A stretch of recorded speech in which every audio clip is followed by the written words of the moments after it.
Olá, boa tarde. Começa agora o Mercado e Companhia com o que acontece de mais importante na economia e no agronegócio. Hoje é 1º de maio de 2024, Dia do Trabalho. Acompanhe os destaques da edição de hoje. Além das tecnologias, a AgriShow é a oportunidade de medir as expectativas dos produtores em relação ao crédito rural. Nova edição do Sumário de Touros Leiteiros é lançada em Uberaba, Minas Gerais. O raio-x da pecuária desta semana é direto da Exposebu. 85% dos produtores rurais do Paraná não estão satisfeitos com o fornecimento de energia elétrica. Projeto de produção de mudas de cacau no oeste da Bahia deve fornecer 3 milhões de plantas para todo o país. Na previsão do tempo, maio começa com calor e pouca chuva no Brasil Central. Os detalhes você acompanha com o Arthur Miller. Tudo isso e muito mais no Mercado e Companhia, que já está no ar.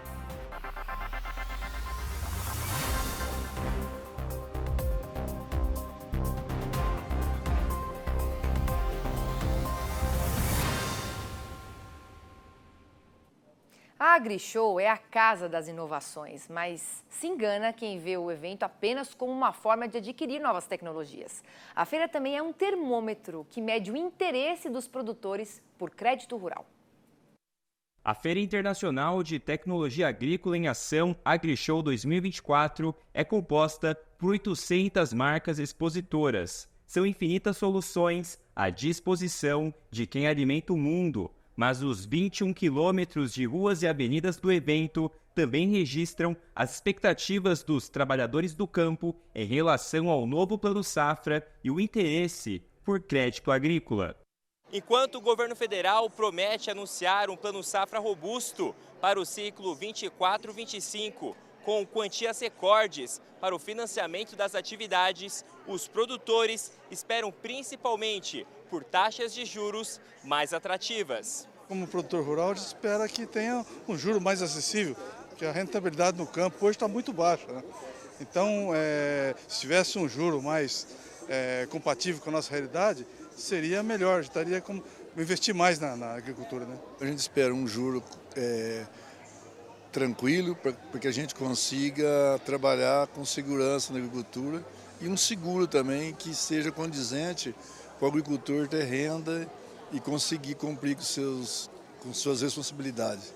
Os visitantes da AgriShow também encontram instituições que operam linhas do Plano Safra. Este especialista conta que no ciclo atual o desembolso de crédito registra crescimento de 16% em relação à temporada 22-23, na primeira instituição financeira cooperativa do país, fundada há 120 anos, o que reflete o esforço do setor, mesmo em meio ao cenário adverso para diversas culturas. Nossa expectativa é fechar agora em junho, né, quando se encerra o ano safra, com 56 bilhões de recursos desembolsados. Isso reflete mais ou menos esse crescimento que eu trouxe. E aí os desembolsos são de natureza muito distinta, tem muita coisa de custeio que o produtor faz dentro do seu dia a dia, mas tem muito investimento também, muita coisa sendo feita. Para o Plano Safra 24-25, a boa notícia é que com a taxa Selic, a taxa básica de juros da economia, em um patamar de 10,75% ao ano, as perspectivas são positivas para os produtores que esperam melhores condições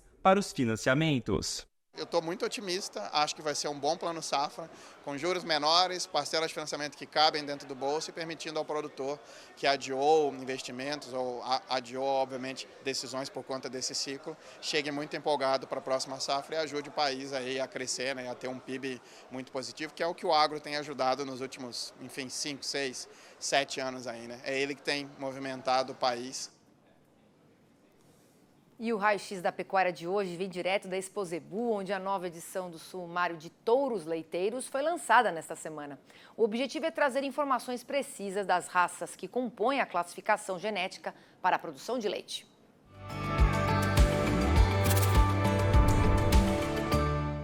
680 animais fazem parte do Sumário de Touros Zebuínos Leiteiros. Estes números estão nesta classificação que eu vou conversar agora com o Carlos Henrique, que é o superintendente técnico adjunto aqui da BCZ, e vai explicar melhor para a gente como é que foi feito para poder chegar nesses números da pecuária leiteira. Bom, a gente fez uma avaliação muito ampla das raças de leiteiro, do Guzerá e o Sind de aptidão leiteiro e fracionou, pegou alguns touros, existe um critério para isso, são animais que têm uma acurácia quanto às informações alta, e fez um sumário impresso. Então, no total, são 448 animais da raça de leiteira, 185 animais do Guzerá, de aptidão leiteira, e 47 animais touros, né, na verdade, do Sind. Tá? Isso são animais que estão disponíveis, né? Isso é público. Mas eles fazem parte de um montante muito maior, que tem uma fração de fêmeas e animais jovens, mas isso é exclusivo do proprietário. Importante destacar também o trabalho genético que é feito com esses animais, né? Para chegar a esta classificação, tem que ter um alto teor genético. Exatamente, começa... Sim, é um processo histórico, né, de melhoramento, de utilização de informações nos acasalamentos para melhorar o rebanho. Depois essas informações são coletadas nas propriedades através do controle leiteiro. Então, para chegar a uma avaliação, falar que o touro vai ser um bom pai, pai no quesito de passar essa transmissão do leite, a gente tem que ter controle leiteiro das suas filhas. Então, é um processo bem amplo, bem complexo, até chegar nesses números que eu acredito muito que pode colaborar no processo de seleção, tanto no gado puro quanto no animal cruzado. Bom, e para quem precisa dessas informações que estão tanto no impresso quanto também no site, são informações públicas que podem ser consultadas ali. Isso já está disponível no site da BCZ, né? E, como eu falei, existe esse sumário impresso, que é um resumo de touros mais consistentes, vamos falar assim, na informação para leite, mas tem outros sumários lá que ele vai poder verificar quais touros têm sêmen disponível no mercado, por exemplo. Tá? Mas está tudo no site da BCZ. Muito obrigado, então, pelas informações. Só lembrando, então, que pode ser feita essa consulta aí publicamente. Marcelo Dias, da Expo Zebu 2024 em Uberaba, Minas Gerais, para o Canal Rural. E a seguir, projeto de produção de mudas de cacau é lançado no oeste da Bahia. E ainda, 85% dos produtores rurais do Paraná não estão satisfeitos com o fornecimento de energia elétrica. É daqui a pouco.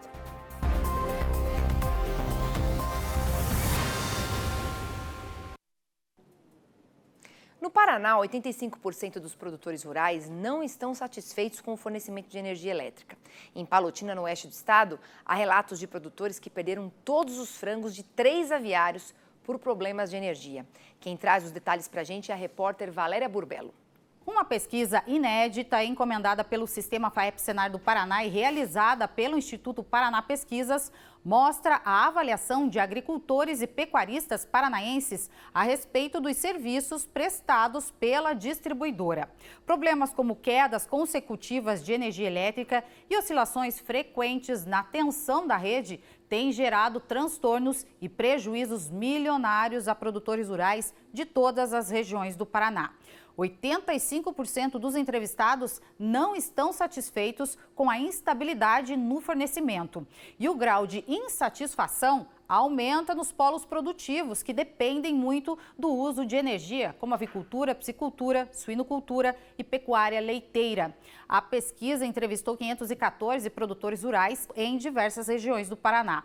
Do total, 38% avaliaram negativamente os serviços prestados por conta da falta de qualidade no fornecimento de energia elétrica, seguido pela demora na resolução dos problemas e oscilações na rede. No estado, são mais de 305 mil estabelecimentos agropecuários e o setor não conta com tarifas subsidiadas para aliviar os custos.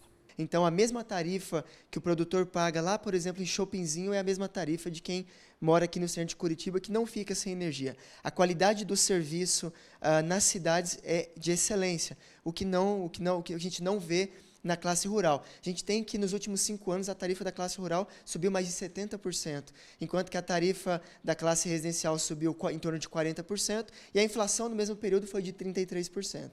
Então, a gente tem uma realidade muito difícil no campo. O maior índice de descontentamento se concentra no oeste do Paraná, que abrange setores como avicultura e suinicultura, e é a principal região produtora de peixes de cultivo. Por lá, 38% dos produtores disseram estar muito insatisfeitos com os serviços, e outros 38% se declararam insatisfeitos. O Marcelo é piscicultor e avicultor e diz que já chegou a ficar 20 horas sem energia. Ele manteve o funcionamento dos galpões com o gerador, aparelho acionado em condições extremas, que está sendo utilizado todos os dias. Então você imagina 2 motores de 180 kVA, ligado 25 horas, consumindo diesel, aumentando o custo de produção. Ela chegou na minha propriedade a 264 kW de dia e chegou durante a noite a 180 kW. Então essa oscilação é que faz com que queime os motores. Eu tive 4 aeradores queimados no último mês agora, esse último mês que eu mandei arrumar. 4 aeradores, mas eu estou usando o gerador todo dia. Foi pior que esse cenário de guerra, porque é todo dia, é consumo de diesel, e o diesel hoje não está barato, né? O diesel hoje está R$ 5,50. Na vizinhança aqui em Palotina, nós tivemos 3 aviários grandes, que morreu todos os frangos por falta de energia elétrica. A agropecuária cresceu muito nos últimos anos. A relação do produtor rural hoje com a energia não é a mesma de 40, 50 anos atrás. O Paraná é o maior produtor e exportador de carne de frango. A gente exporta frango para quase todos os países do mundo. E esse frango hoje demanda uma qualidade de energia muito maior. Então, a gente precisa de manutenção, a gente precisa de ampliação, a gente precisa de melhoria nas nossas redes. E para atender a demanda mundial crescente pelo cacau, o Cerrado Baiano, região que não é tradicional, né, para o cultivo da cultura, está ampliando ainda mais sua capacidade produtiva e atraindo mais investidores. Um projeto de produção de mudas do cacaueiro foi lançado no oeste do estado e deve fornecer 3 milhões de plantas para todo o país. Confira na reportagem de Carla Letícia. No oeste da Bahia, o cacau é foco de investimentos que cresceram exponencialmente nos últimos 5 anos. Assim como Miguel, vários outros produtores passaram a integrar o fruto em seus sistemas de produção como uma forma de diversificar e ampliar os ganhos. Aí, há 1 ano e meio atrás, a gente resolveu fazer a implantação do cacau a pleno sol, consociado com açaí. Então, hoje a gente tem lá mais ou menos uma média de 900 a 1.000 plantas por hectare. Né? O mais velho está com 1 ano e meio em média. Então a gente não tem ainda noção de produtividade, mas a gente já vê que a planta aqui no oeste ela vegeta bastante devido à luz solar. Muita inovação e tecnologia fazem parte da preparação, do cultivo e do manejo do cacau por aqui. Aspectos considerados decisivos para que o fruto se desenvolva e alcance boa produtividade. Na região, a média tem alcançado 80 arrobas por hectare. A gente sabe que a produção de mudas é um dos principais gargalos, tanto para a renovação quanto para a expansão da cacauicultura. Então, o que a gente vê é um trabalho de qualidade, um trabalho que tem que ser incentivado mesmo. O Ministério da Agricultura, por intermédio da Secretaria de Inovação e da CEPLAC, está junto nisso. A gente fechou uma parceria com a BioBrasil, foi o nosso primeiro parceiro privado, e começamos a fazer coleta de dados mensais desde então, né? O projeto de produção de mudas é uma iniciativa privada que conta com o apoio do Ministério da Agricultura, através da CEPLAC, a Comissão Executiva do Plano da Lavoura Cacaueira. O fornecimento dessas mudas deve ampliar ainda mais a quantidade de áreas voltadas para a cacauicultura aqui na região, já que elas são próprias para se desenvolverem nas condições específicas do Cerrado. Vale lembrar que tudo isso que você está vendo é apenas a primeira etapa, nós temos uma segunda e uma terceira etapa a ser concluída ainda, mas é um viveiro que vem com uma projeção aí de 3 milhões de mudas nesse primeiro momento, tá? E parte até 2027 para 10 milhões de mudas de cacau.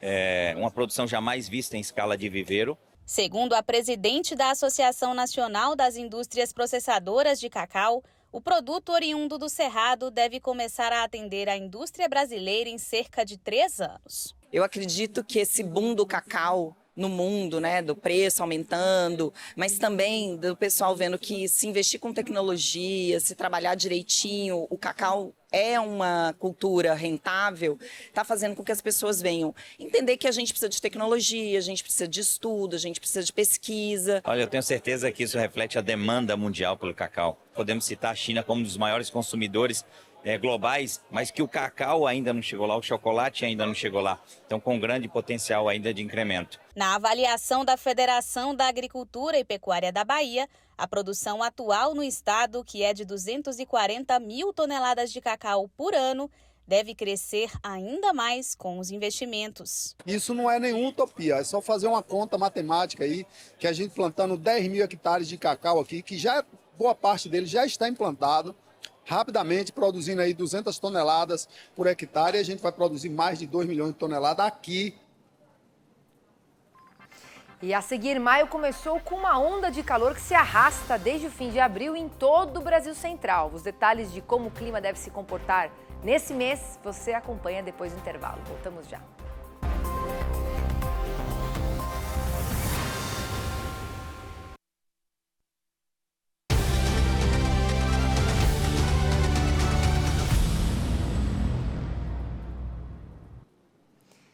Maio começou com uma onda de calor que se arrasta desde o fim de abril em todo o Brasil Central. E para saber como vai se comportar a temperatura e a chuva neste mês, a gente conversa com o meteorologista do Canal Rural, Arthur Miller. Boa tarde, Arthur. Seja muito bem-vindo. Eu quero saber uma coisa. Quando finalmente vamos ter uma onda de frio? Sei que você preparou mapas especiais para a gente, mas você já consegue dar aí um spoiler? Vamos passar mais dias de calor em pleno outono? Bem-vindo. Obrigado, Priscila. Uma boa tarde para você que nos acompanha aqui no Mercado e Companhia. Tá difícil desse frio chegar e ele não deve vir tão cedo. Inclusive, trazendo aqui mapas de anomalia, que a gente já explicou, mas vamos reforçar, né? Aqui é um mapa de anomalia de temperatura e significa, né, se está sobrando ou faltando calor. Então, está sobrando calor em todo o Brasil aqui no mês de maio, principalmente nas áreas em laranja, mas destacando aqui, ó, a área em vermelho, que pega norte do Paraná, região centro-oeste, Triângulo Mineiro, interior de São Paulo, justamente as áreas agora que vêm sofrendo com a onda de calor, ou seja, maio continua quente. A tendência, ali na primeira quinzena de maio, a temperatura até dá uma baixada, mas seguindo para o final de maio, já adentrando junho, temperaturas voltam a se elevar, ficando na casa de 33, 35 graus novamente. E veja, não só é a tendência de maio, como é a tendência de junho e a tendência de julho, ou seja, um outono e o início do inverno muito quente, que prejudica principalmente as lavouras de milho segunda safra, já deixa o produtor atento, porque o preço da luz vai aumentar, porque consequentemente essas temperaturas elevadas vão exigir uma maior demanda de consumo, porque tem mais ar-condicionado sendo ligado, e aí, claro, isso aí acaba afetando no bolso de todo mundo o preço, porque não só as temperaturas vão se manter elevadas, como vamos ver no próximo mapa, aí a questão da chuva, se está sobrando ou faltando. Então, quando olhamos aqui para a anomalia de chuva, onde está aqui mais amarelinho significa chuva abaixo da média, onde está em branco, chuva dentro da média, e onde está em verde, chuva acima da média. Então, veja, chuva acima da média para os próximos meses somente aqui, ó, em áreas do norte, da região norte, região nordeste, com a chuva já começando a cortar na região norte. E veja, a partir de junho e julho, chuva cortando também na região sul, ou seja, Rio Grande do Sul agora que está enfrentando essas enchentes, essa chuva volumosa que só deve parar no final de semana, a partir aí da segunda quinzena de maio, praticamente também já para de chover na região sul. Fazendo um panorama de questão de temperatura e chuva, isso, claro, vai prejudicar o milho segunda safra, prejudica granjas com aves e suínos, o gado em confinamento com o estresse térmico, mas, por outro lado, esse excesso de umidade, principalmente na região sul, pode beneficiar as lavouras de inverno que vão ser instauradas aí nos próximos meses, porque esse calorão com a ausência de chuvas inibe a formação de geadas e, claro, quem gosta muito disso é principalmente o trigo, já que o produtor ano passado teve muito prejuízo, esse ano aí pode plantar o trigo, porque pelo menos, né, vai ser uma das culturas beneficiadas com esse clima, Priscila. Tá certo. Agora, falando um pouquinho do Laninha, que está ali no cenário, né, na linha do horizonte, você tem alguma atualização para a gente conseguir ver a evolução do fenômeno? Vai acontecer mesmo no segundo semestre, Arthur? Temos sim, como vamos ver aqui também no mapa de anomalia, ou seja, onde está sobrando e faltando calor. Pode ver que aqui é o Pacífico Equatorial, está faltando calor porque está azul, que é o que se configura a Laninha, né? Águas resfriadas no Pacífico Equatorial. Lembrando que todo esse vermelhão no entorno é aquele problema que a gente bate na tecla, que os oceanos em todo o globo estão com as temperaturas aquecidas e por isso tantos extremos climáticos vêm ocorrendo. E veja, praticamente aqui ela já se inicia a configuração no mês de maio, já se consolidando no mês de junho e julho. Inclusive, né, a gente já percebe também que justamente nesses 2 meses a chuva já corta no sul e a tendência até, analisando os modelos, não só a laninha retornar, como deve ser uma laninha forte, Priscila. Tá certo. E o milho segundo a safra, por um lado, ele fica livre da geada, mas por outro tem que enfrentar o calorão também, olhando aí as temperaturas. Obrigada, viu, Arthur? E até amanhã. Obrigado, Priscila. Uma boa tarde para você que nos acompanha. Gente, na semana que vem, que antecede o domingo do Dia das Mães, o Canal Rural preparou uma série especial. São as Mães Inspiradoras. Todos os dias, os nossos telejornais Mercado e Companhia e Rural Notícias vão mostrar histórias surpreendentes das mulheres do campo. Nossas equipes estiveram na Bahia, Rio Grande do Sul, Paraná, Mato Grosso e São Paulo para trazer o relato de mulheres fortes que equilibram a dedicação entre o trabalho e os filhos, muitos que continuam na lida no campo com a sucessão familiar. Não perca a série Mães Inspiradoras do Canal Rural. E o Mercado e Companhia desta quarta-feira fica por aqui. Você continua acompanhando aí a programação. A gente está um pouquinho mais curto por causa da edição 89 da Expo Zebu. E amanhã estaremos de volta. Aproveite seu feriado e até lá.